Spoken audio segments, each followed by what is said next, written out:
Good morning students. Welcome to physical education class of class 11th. Today we are starting with a new chapter, Fundamentals of Anatomy, Physiology and Kinesiology in Sports. In this chapter we cover the definition and importance of anatomy, physiology and kinesiology, function of skeletal system, classification of bones and types of joints, and properties and functions of muscles. Let's start. What is anatomy? Anatomy is the scientific study of the structure of organisms, including their systems, organs and tissues. It includes the appearance and position of the various parts, the materials from which they are composed, their locations, and their relationships with other parts. What is human anatomy? Human anatomy is the study of the structure, shape, size, weight, and location of all the organs of human body. It is a detailed knowledge of the structures of various systems of human body. What is human physiology? Physiology is the study of all the systems of human body and their mutual relationships. Anatomy and physiology are interrelated. The knowledge of anatomy and physiology is essential because to know the physical education and sports from the scientific point of view. The performance of an athlete can be improved by understanding the effect of exercise on various body parts of the athlete. What is the importance of anatomy and physiology in physical education? Anatomy provides the knowledge of structure of various organs. Physiology provides the knowledge about the functions of various organs. It is helpful in prevention of sports injuries.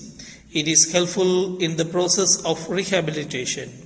It is helpful in selection of sports, and it is helpful in preparation of training program. It is helpful to know about chemical changes during exercise. It is helpful to know about the anatomical and physiological difference among males and females. It is helpful in providing first aid to sports persons. It is helpful in physical fitness development. It is helpful in sports massage, and it is helpful in providing the knowledge of environmental effects on sports persons. Now let's pass on to skeletal system. The human skeletal system is internal framework of the body. It is composed of 270 bones at birth, which decreases to 206 bones by adulthood after some bones have fused together. The human skeleton serves major functions like support, movement, protection, etc. The human skeleton system can be divided into two parts, axial skeleton and appendicular skeleton. Axial skeleton is formed by the vertebral column, the rib cage, and the skull. Appendicular skeleton is attached to the axial skeleton and is formed by the pectoral girdle, the pelvic girdle, and the bones of upper and lower limbs. Then axial skeleton system the skull has 28 parts, and the sternum has one part, and ribs has 24 parts, and hyoid bones has one, and the vertebral column there are 24. And in appendicular skeleton system, there we can see upper limbs, we can see there are 64 parts, and in lower limbs there are 62 parts. And what are the functions of skeleton system? It provides support and it provides protection. The bony system serves for the attachment of muscles. It gives shape to the body. It acts as levers. They are passive instruments of locomotion. Then the bonds and types. According to the shape and formation, there are 5 types of bonds. Long bonds, short bonds, flat bonds, irregular bonds, and sesamoid bonds. Then the first one, long bond. Elongated bond to which powerful muscles such as those of the long leg and arm bonds are attached. The short bond, bonds shaped somewhat like cubes that facilitate flexibility of the joints. Examples include the bonds of the wrist and ankle. The flat bonds, thin bonds that protect certain organs, including most of the bones of the skull as well as the scapula. Irregular bond, bonds of varying shapes and size, such as the vertebrate and the certain bones of the skull and pelvis. Sesamoid bonds, they resemble the seed of sesame found in knee, hand, and foot. The functions of bones are illustrated. First one, it protects the cranium and which protects the soft tissue of the brain, and the rib cage protects the delicate heart and lungs. Second one, it gives shapes. So without the skeleton, the body would be flabby and shapeless. The third one is the blood production. Red blood cells are made in the ribs and limb bones. Fourth one, calcium storage. Bones are the largest supplies of calcium. Fifth one, it provides support. The vertebrate support the head. The sixth one, movement. The bones and joints work with muscles to enable us to walk, run, and sprint. The types of joints. Joint is the place at which 2 or more bones meet in skeleton of the body. Joint may be fixed or movable. Study of joints is called arthrology. According to the capability of movement, joints can be classified into 3 categories: immovable or synthrosis joints, slightly movable or amphithrosis joints, then freely movable or diarthrosis joints. The first one, we can see that immovable or synthrosis joints. As the picture illustrates, it is from the suture bones.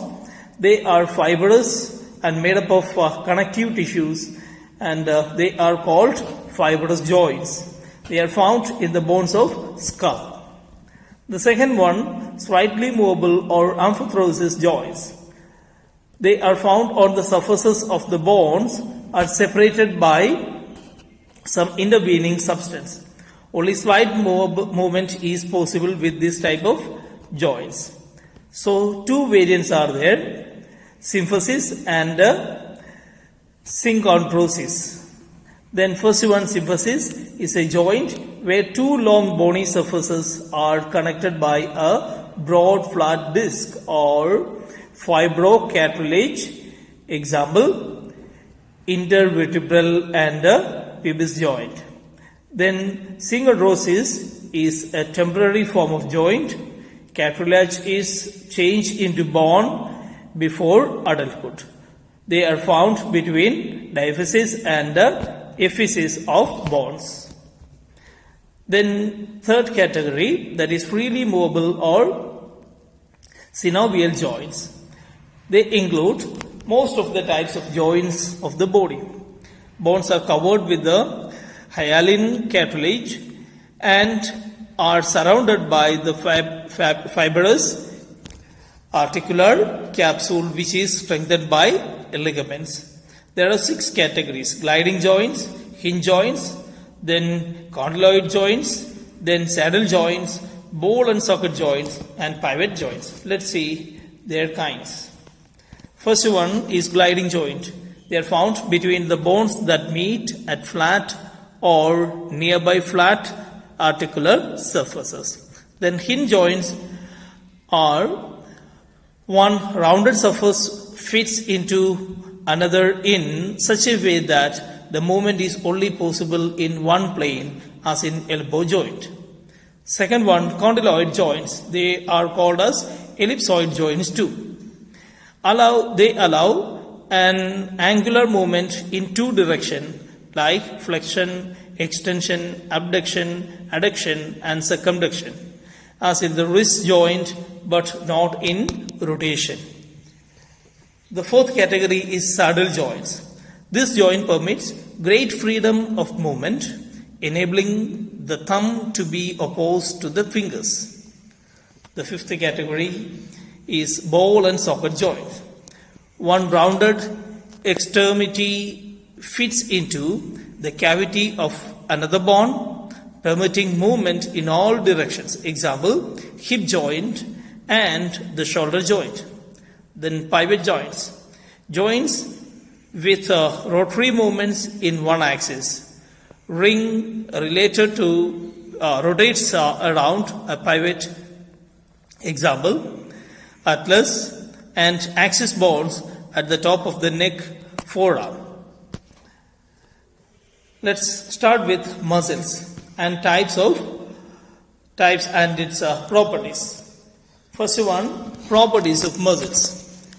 Contractibility, excitability, extensibility and elasticity are considered to be the properties of muscles. Then what is contractibility? Cells generate pulling force is called as contractibility. Second one is excitability. The nervous impulses travel through the muscles plasma membrane to stimulate contraction. Then second one, extensibility. After contraction, muscles can be stretched back to original length by opposing muscle action. That is called as extensibility. And the last one is elasticity. After being stretched, muscles passively recoil to resume its resting strength is called as elasticity.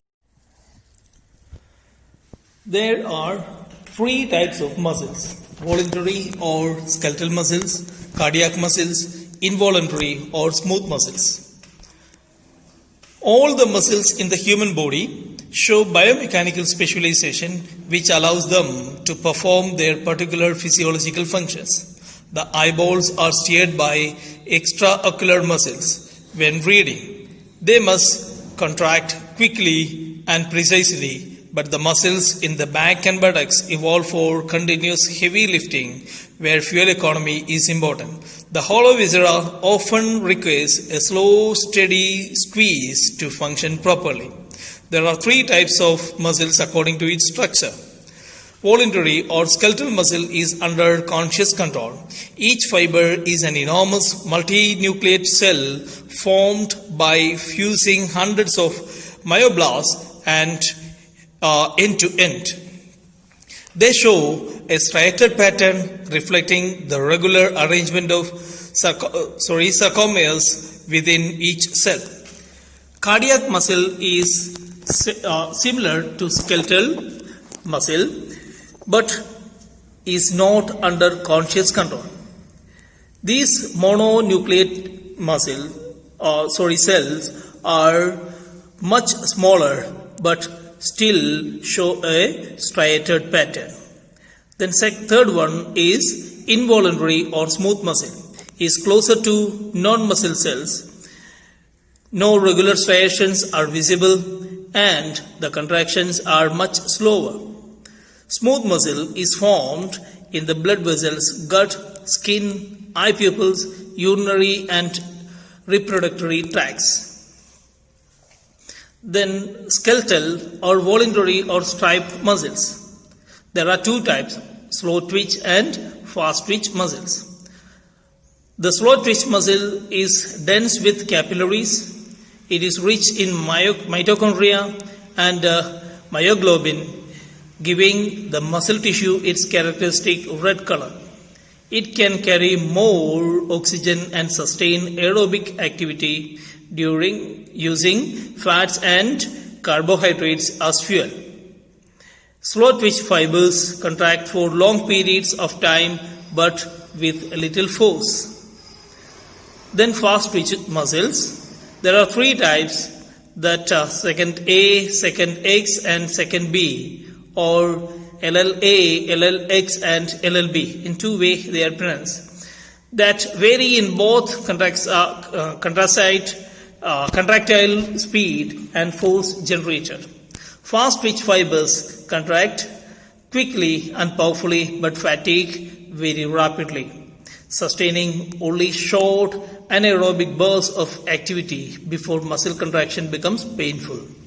They contribute most to muscle strength and have greater potential for increase in mass.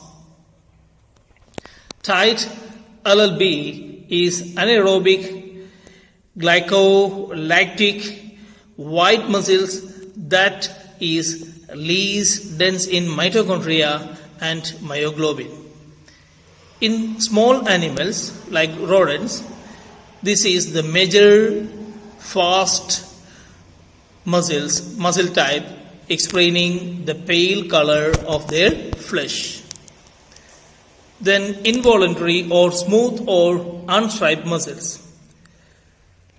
They are responsible for characteristic movement associated with alimentary canal. They control and adjust the diameter of blood vessels and the ducts of glandular tissue. They contract without nervous stimulation. They respond slowly to stimuli but are capable of long time sustained contractions. The special muscle, cardiac muscles. They are found in heart. They are involuntary. They have little capacity for regeneration. The color of the fiber is red. They stripe like voluntary muscles. Then fibers have branches. So the next one is functions of muscles. Movement, stability, thermogenesis, then body movement, respiration, then contraction of organs and vessels, and finally heartbeat. The first one, the muscular system creates movement. Primarily, the function is to produce voluntary growth and fine movements. The large movements include walking, standing, running, playing sports, and lifting weights include this kind. Then smaller movements include chewing, closing the eyes, writing and talking are also the part of this movement. So the first function is to move. The second one, it protects the organs. Abdominal muscles and the muscles of the lower back help to protect the vital organs of the body. The rectus abdominis or six-pack muscle, the oblique found at the shapes of torso, and the transverse abdominis running side to side across the front of the abdominal cavity protect the organs from the front and the sides. Lats, then quadrates, laborum and the psoas muscles which run from the bottom area of the ribs to the pelvic bone protect the organs from the back of the abdominal cavity. Third one, the cardiac muscle pumps blood. Contraction of the heart muscle is involuntary and primarily controlled by the heart's own electrical system. Heart is responsible for receiving blood back from muscles, pumping it to the lungs, then pumping it into the arteries to supply the entire body. Then smooth muscle aids digestion. Muscles of the stomach and intestine work to process the indigested food. Then involuntary contractions in the stomach and intestines aid in digestion and in moving the food along the digestive tract. Fifth one, smooth muscle ensures blood flow. There are smooth muscles in the walls of blood vessels. When the heart contracts, the arteries expand to accept blood. The smooth muscles in the arteries contract to push the blood throughout the blood vessel systems in the body.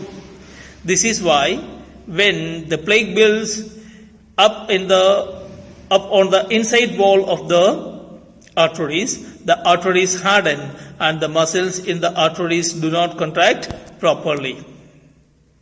Thank you. Stay at home, stay safe.